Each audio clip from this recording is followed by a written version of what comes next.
e bem objetivo no que quero transmitir. Livro do profeta Jeremias, capítulo 12.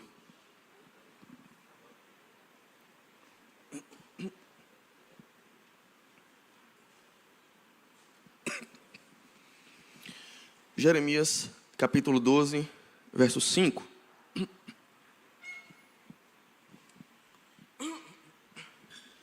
Eu peço antecipadas desculpas. Eu estou com uma tosse alérgica que está me incomodando e incomodando vocês também, aposto. Mas eu não tenho o que fazer. Então, eu que tinha que pregar hoje mesmo. Então, paciência. Me aturem em amor à palavra. Amém? Eu vou pedir para, na hora de disponibilizar a mensagem, editar os textos em que eu tuço. Ninguém merece ouvir um pastor alérgico na hora de pregar a palavra. Mas, em nome de Jesus, caminharemos bem. Peço que tenham paciência com esse humilde pastorzinho de vocês e vai dar tudo certo. Jeremias, capítulo 12, verso 5, diz assim: se você correu com homens e eles o cansaram, como poderá competir com cavalos? Se você tropeça em terreno seguro, o que fará nos matagais junto ao Jordão? Até aí. Você esperava uma palavra de bênção, né? Se lascou. Meu querido, minha querida,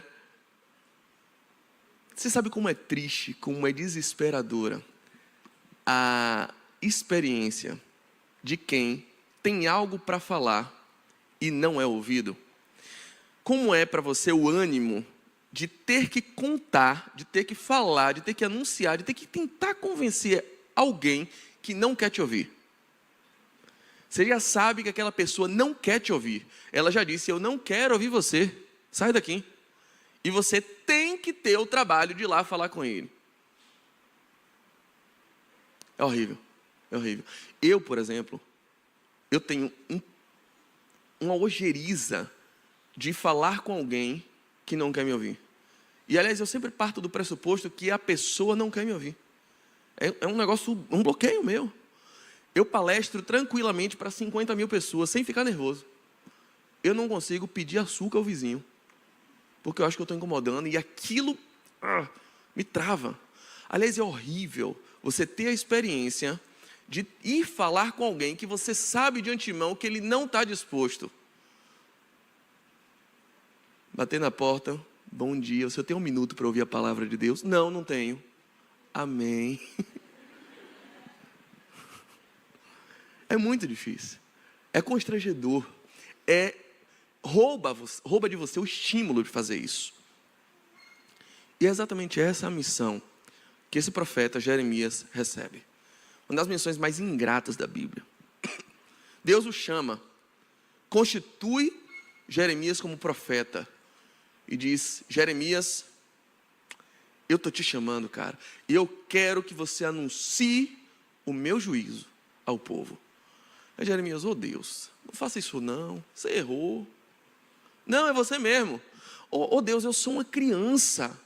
Capítulo 1, é só Jeremias tentando inventar desculpa. Eu sou uma criança de Deus. Aí, pá, não diga que você é uma criança não, rapaz. Eu vou colocar as palavras na sua boca. Eu não estou te chamando para você falar o que você pensa. Eu estou te chamando para você falar o que eu lhe ordenar. Você só precisa obedecer, você não precisa gerar resultado. Deus não tem compromisso e Deus não pede de você que você gere resultado. Deus nunca pediu a nenhum servo da Bíblia que ele gere resultados. Nunca. Deus só pede obediência. Você se compromete com a obediência e Deus se compromete em gerar o resultado. Sempre foi assim. Ele está dizendo: só obedeça, o resultado você deixa comigo. Eu faço acontecer. Eu só quero que você tenha fé e obedeça. E Jeremias está inventando desculpa. Eles não vão querer me ouvir. Aí Deus está: pronto, eu já ia lhe adiantar isso. Não vão mesmo. Eu não estou lhe pedindo resultado. Eu quero que você alardeie. Eu quero que você diga para eles qual é o erro deles. Jeremias, é sério? Eles vão tentar me matar, Deus. Eu sei, inclusive eu ia te adiantar isso. Vão tentar lhe matar. Ah, é? E Jeremias começa a ouvir os oráculos de Deus e anunciar para o povo. Desgostoso. E em vários momentos você vê Jeremias reclamando, Deus, é melhor parar. Eles não querem. E tem uma hora que Jeremias fica com pena do povo e começa a orar. Deus, então tenha misericórdia desse povo. Esse povo não vai te obedecer. Ele fala assim, pare de orar. Deus fala, Jeremias, pare de orar. Pare de orar por esse povo, rapaz. Deixa eu fazer meu juízo. Eles não vão ouvir mesmo. Uma das coisas que eu aprendi no Evangelho, eu tenho uma característica muito chata, eu sou muito cético para as coisas. Tenho dificuldade em crer em testemunho. Eu sou, irmão, hoje eu encontrei um anjo que apareceu assim. Mentira. Eu tenho dificuldade tremenda de crer nessas coisas, em crer em cura, em relato de cura, eu já vi. Mas se você me contar, eu não vou acreditar. Eu tenho dificuldade com isso. Tem gente que crê em qualquer coisa. Ele disse, irmão, hoje eu estava lá e a caneca olhou para mim e disse, a paz do Senhor. Irmão, é mesmo, que bênção. Você disse a paz do Senhor, caneca? Tem irmão que crê em tudo. Eu não, eu tenho dificuldade. Eu sou cético, rapaz. Quieta. Sim, e esse peixe que você pescou foi quando mesmo?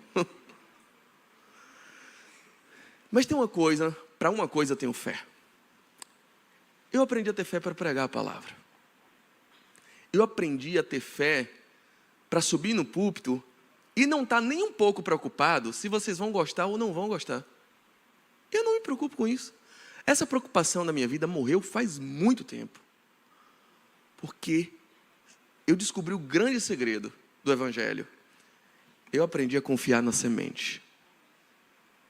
O Evangelho é isso. A parábola do semeador é isso. O semeador saiu a semear e jogou. E a partir do momento em que ele joga, ele se despreocupa, porque ele sabe que não está nele o poder de gerar vida. O poder de gerar a vida está na semente. Não está em mim o poder de lhe convencer. Não está em mim o poder de fazer você chorar. Não está em mim o poder de fazer você mudar de ideia, o poder de fazer você mudar de vida, o poder de fazer você sair daqui diferente de como entrou, não está em mim. Então eu me absolvi dessa culpa. Eu estou absolutamente tranquilo todas as vezes que eu venho aqui, porque eu aprendi que o poder de gerar a vida dentro do seu coração, o poder de entrar uma pessoa que morta espiritualmente e sair daqui para a vida eterna não está em mim, não está na minha capacidade, não está na minha eloquência, não está no meu preparo, não está nesse microfone, não está naquilo que eu estudei, está no poder da semente. Eu creio no poder da palavra, eu creio que ela cura, eu creio que ela transforma, eu creio que ela resgata, eu creio que ela salva.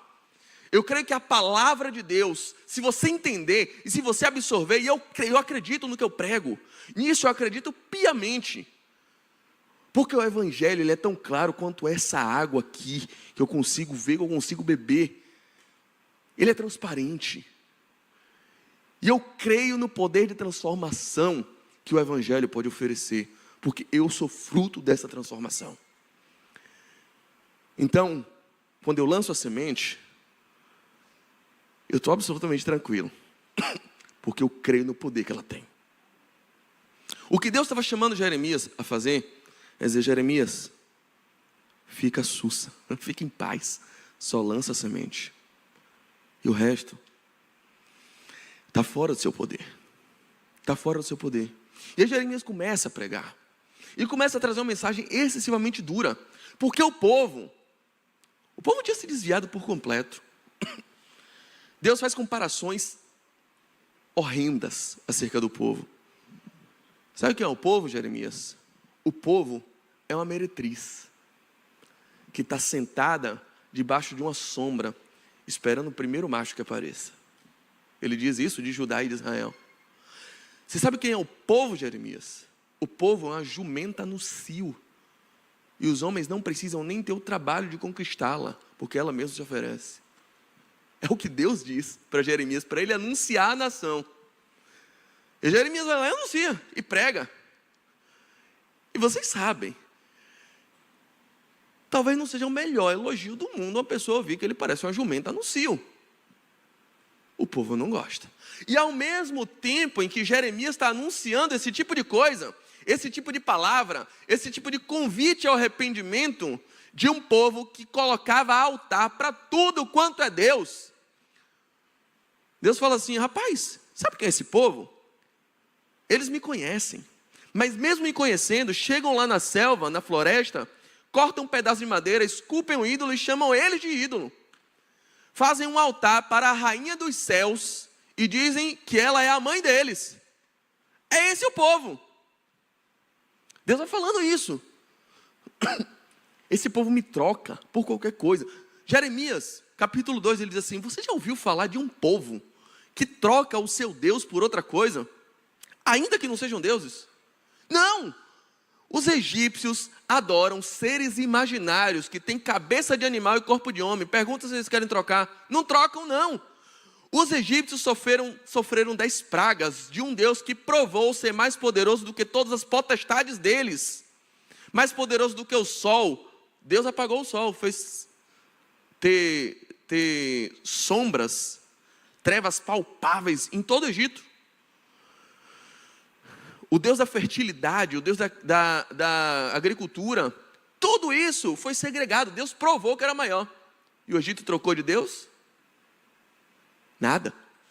Continuou com os deuses deles. E aí Deus pergunta: Jeremias, você já viu um povo que trocou de Deus? O meu povo troca. É surreal. Então você vai ter que trazer essa mensagem mesmo.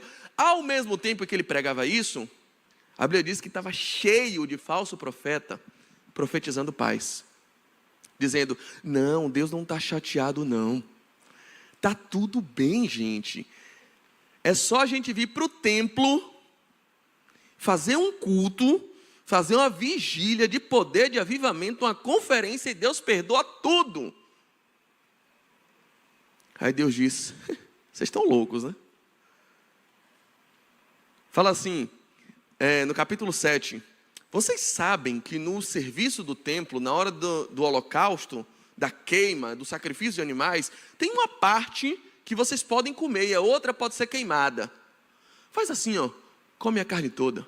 Eu não quero nada disso aí. Eu nunca pedi a vocês sacrifício nenhum. Eu pedi a vocês obediência. Eu não pedi culto. Gente, uma coisa, Deus não está atrás de culto, tá? Culto não é um momento que você vem para expurgar seus pecados, para aliviar sua mente, para voltar a fazer tudo de ruim amanhã. Para você sair daqui sem culpa e dizer: está pago. E logo depois sair daqui e odiar sua mãe de novo. Para amanhã você está de novo sonegando imposto. Para amanhã de novo você está liberado para sua língua ferina sair proferindo maledicência contra todo mundo. Mas pelo menos eu vim no culto. Deus está se lixando para esse culto. Deus não está nem aí para esse culto.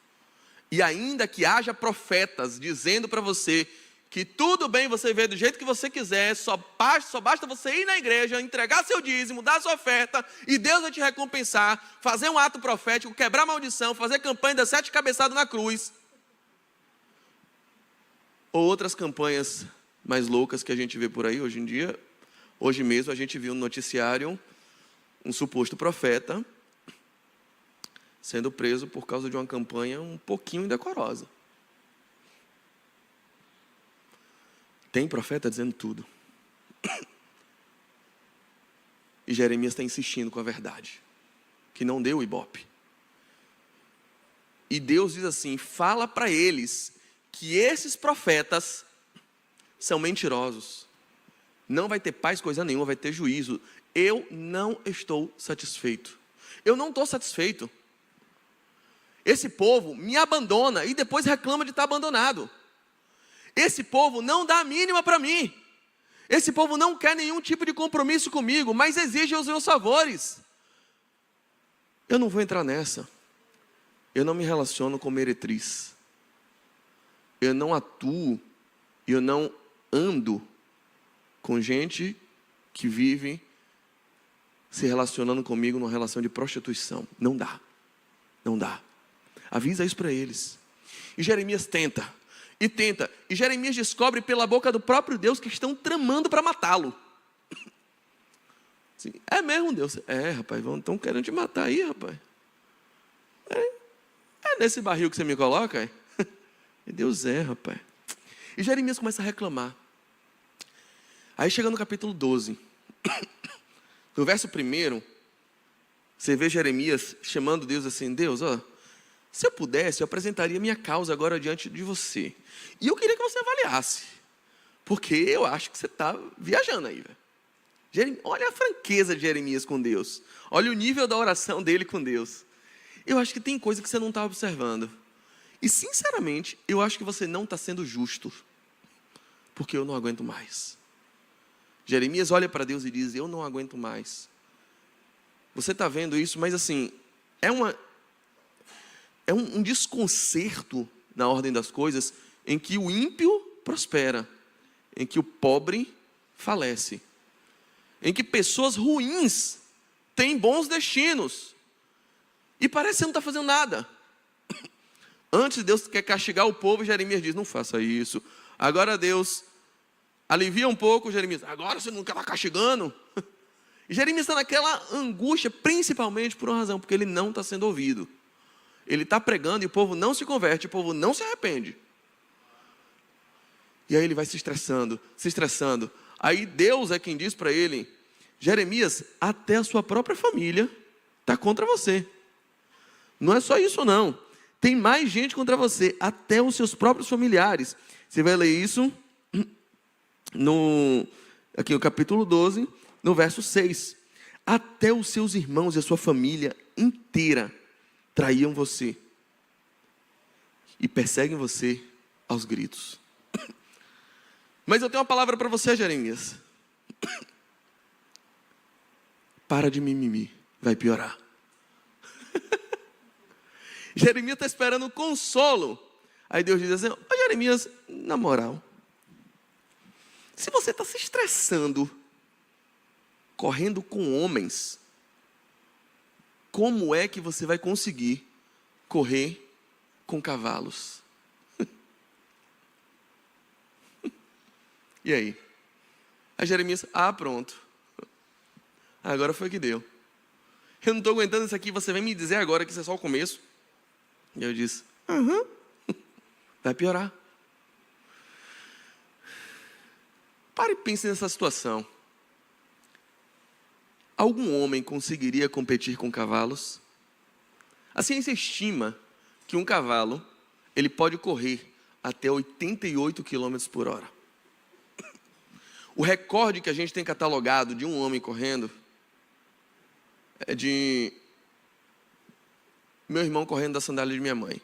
Mas isso a ciência acabou não filmando. O que foi filmado foi o Usain Bolt. Ele correu a 43,8 km por hora. Isso é o máximo que a gente tem catalogado. O recorde mundial de atletismo. 43,8 km por hora. Um cavalo pode correr até 88. É possível um homem competir com cavalos?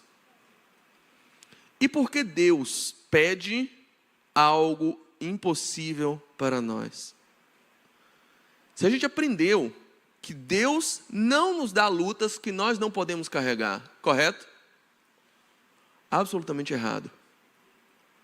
O tempo todo, nós somos submetidos a lutas muito além das nossas capacidades.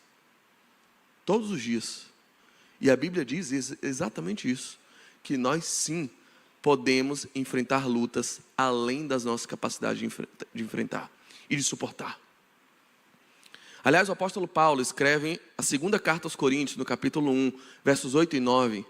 Ele diz, irmãos coríntios, eu não quero que vocês ignorem as lutas que enfrentamos e as situações adversas que passamos em nossas trajetórias. Lutas muito além das nossas capacidades, a ponto de desesperarmos até da própria vida. luta que eu não tinha como enfrentar. E seguramente eu estou falando com gente que pode ter acordado nessa manhã e diz: eu não estou suportando mais. Pessoas que chegaram num nível do relacionamento conjugal, que já oraram para Deus mais de uma vez e disseram: não dá mais, Deus, cansei.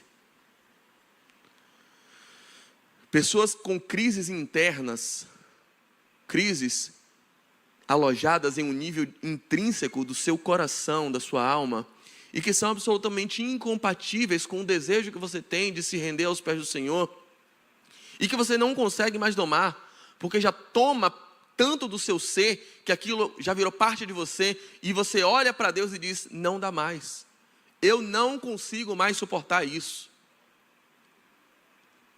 E eu não quero agir com irresponsabilidade e dizer: não, você pode suportar sim. Não, eu estou dizendo: você não pode mesmo.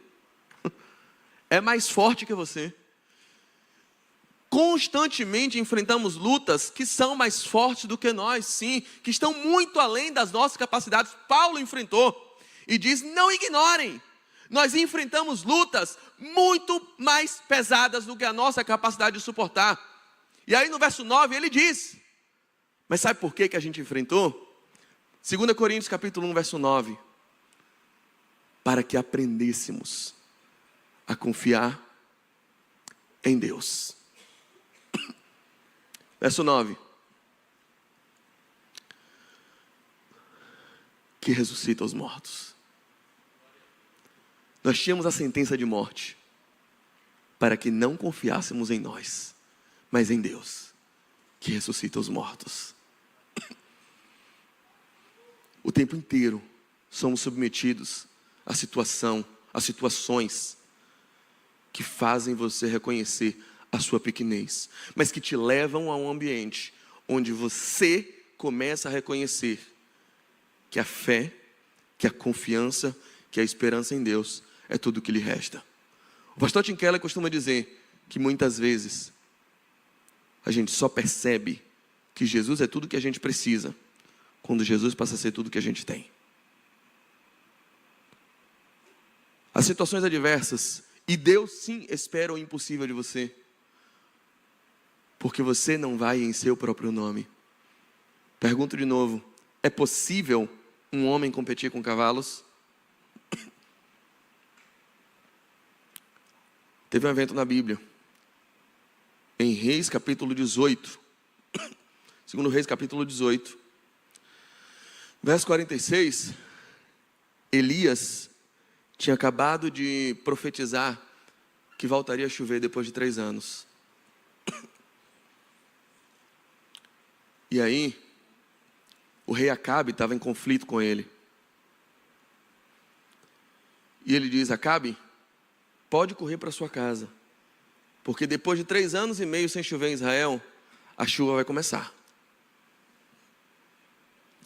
E vá correndo, porque senão você não chega.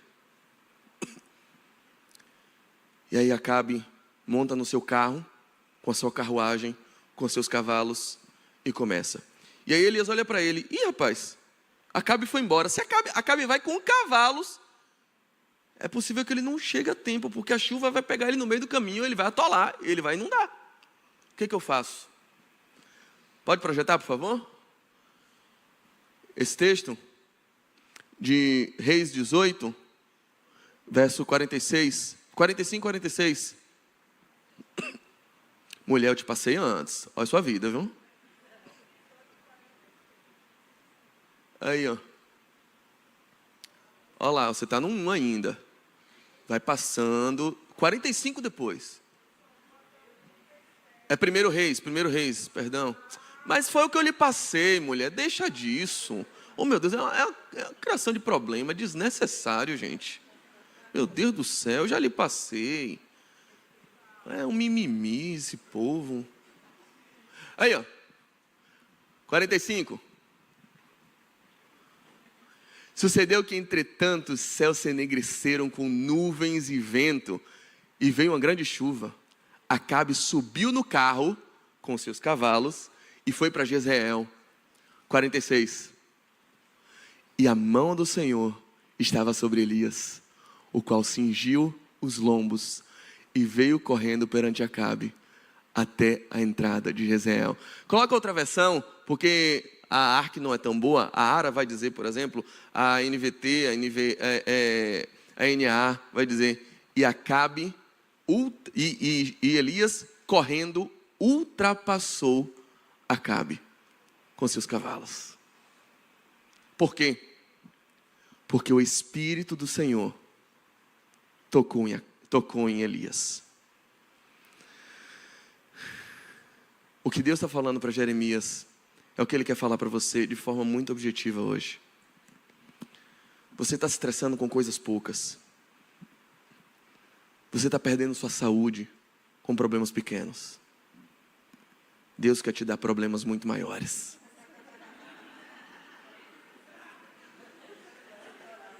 E qual é o ânimo disso? É que você não vai enfrentar pelas suas próprias forças. O Espírito do Senhor vai tocar em você. E você vai conseguir competir com os cavalos e vai ultrapassar os cavalos de Acabe. Não é pela sua própria força. Esse tipo de situação acontece para que você reconheça: Senhor, se eu não estou dando conta disso, como é que eu vou ser pai? Se eu não estou dando conta disso aqui, como é que eu vou alcançar aquilo que de fato eu sonho? E Deus está dizendo, só há um meio, só há uma forma. Se o Espírito do Senhor tocar em você, se você se render completa e irrestritamente ao poder do Espírito Santo e aprender a não confiar no seu próprio talento, seus gritos não vão salvar seu casamento. Enquanto você confiar só no seu currículo, você vai encontrar cada vez mais pessoas que lhe traem. Pessoas que, por inveja, tentam te derrubar. Ou você vai ser o invejoso, que vai estar se comparando o tempo todo com pessoas que alcançaram mais do que você, sem ter o mesmo talento que você. Quando você começar a depender exclusivamente do poder do Espírito Santo, a confiar no toque dele, a não confiar mais em si, e a entender que só ele tem poder para te ensinar a ser uma boa mãe, para restaurar o seu laço com o seu pai, para retirar do seu coração essa mágoa que lhe trava em todos os seus relacionamentos, para fazer você conseguir finalmente vencer esses traumas que travam você desde a juventude, para fazer você voltar a acreditar numa igreja evangélica e parar de desconfiar e achar que todo pastor vai fazer o que aquele pastor um dia fez com você. Você não vai conseguir sozinho. E pare de ter medo do impossível. Pare de ter medo dos grandes problemas, porque é lá que o Senhor quer você, vencendo cavalos. Deus está querendo te chamar, e estava querendo chamar Jeremias. Jeremias, eu não quero você só nesse nível de picuinha aí não, velho. Eu tenho coisa maior para você. Eu tenho missões mais relevantes para você, mais difíceis também. E Jeremias, como é que eu vou? Simples. Confiando em mim, eu vou por você. O meu Espírito vai te tocar e você vai deixar os cavalos para trás. Querido, Deus não quer você competindo com gente. Deus não quer você se estressando por problemas pequenos. Deus quer te capacitar para algo mais. Deus quer te chamar para coisas mais relevantes, mas você ainda está travado.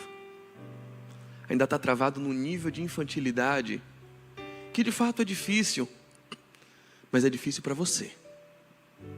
Para Deus não. Elias não teria condição de competir nem com Acabe a pé. E ele ganhou de Acabe a cavalo. A cavalo. Se você está se estressando com isso, com a sua firma,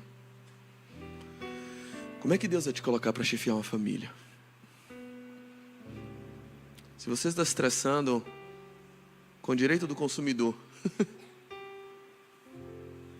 porque o seu saco de Ruffles veio menos batata do que o esperado. Como é que Deus vai te colocar para chefiar grandes equipes?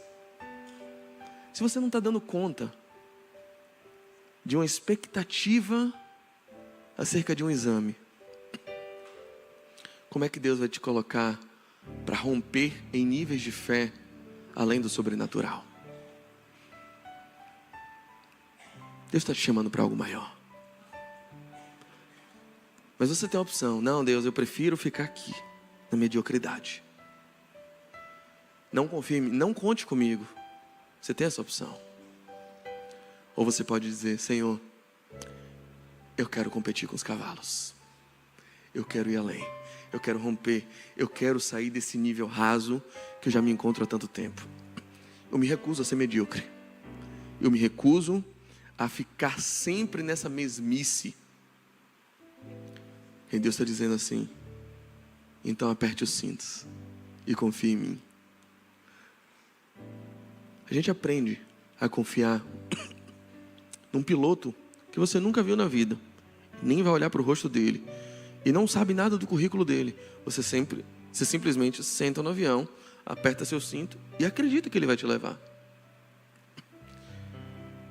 Agora, um Deus que já lhe deu provas do seu poder, que já falou ao seu coração, que já te tocou, que já lhe deu livramentos de morte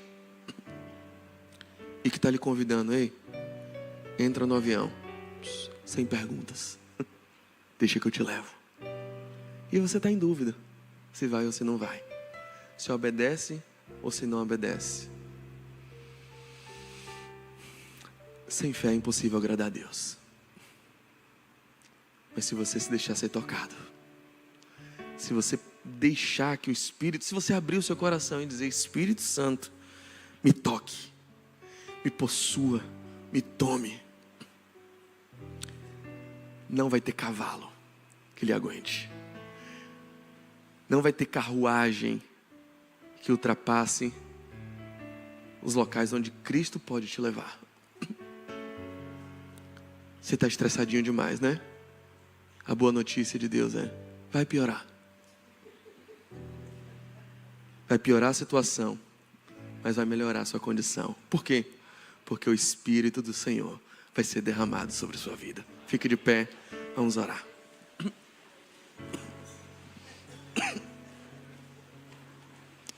O convite do Senhor é esse. Fica tranquilo, vai piorar.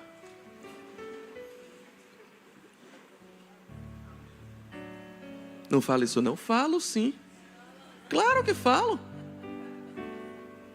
O Evangelho é para gente corajosa. O Evangelho é isso. O Evangelho é sempre algo que, se saísse do seu coração, seria loucura.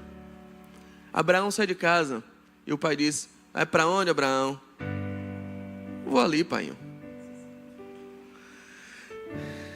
Volta a que horas? Não, não volto. Oxe, vai para onde? Sei lá. E vai fazer o quê? Eu vou ser pai de uma grande nação. Em mim serão benditas todas as famílias da terra. Aí o pai, pronto, se envolveu com os meninos de fazenda Cotos. Eu falei para não andar. Não é possível. Já está com tóxico. Não é não, pai. Foi o Espírito do Senhor que me tomou. Eu estou debaixo de uma promessa de Deus.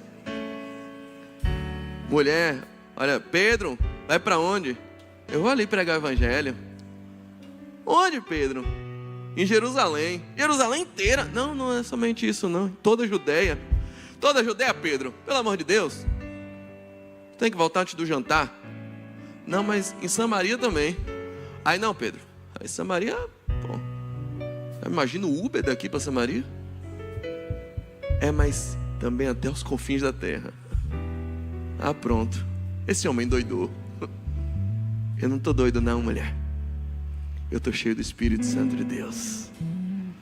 São coisas que, se partissem do seu coração, você seria um lunático. A fé é isso. A fé é andar além do limite do razoável, além do limite do possível. A fé é competir com cavalos. Então não diga isso não. Eu digo, porque isso vem da boca de Deus para você. Deus quer te levar além do limite do possível, além do limite do ordinário, além do limite da mediocridade. Então pare de se estressar competindo com homens. Deus vai te colocar para correr com cavalos. Mas você não vai só. O Espírito Santo vai ser sobre sua vida, em nome do Senhor Jesus.